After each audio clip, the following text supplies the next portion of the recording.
Yeah. All this dirt's about a foot tall or so on the fence line. Massive anthill infestation.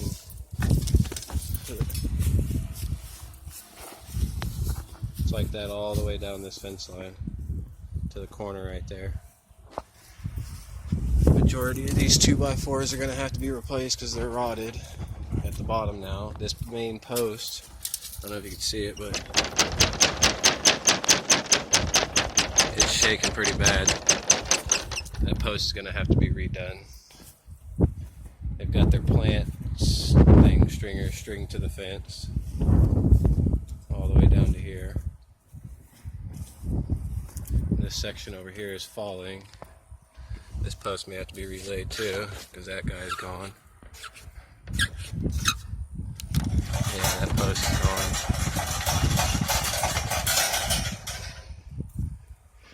gone. No good.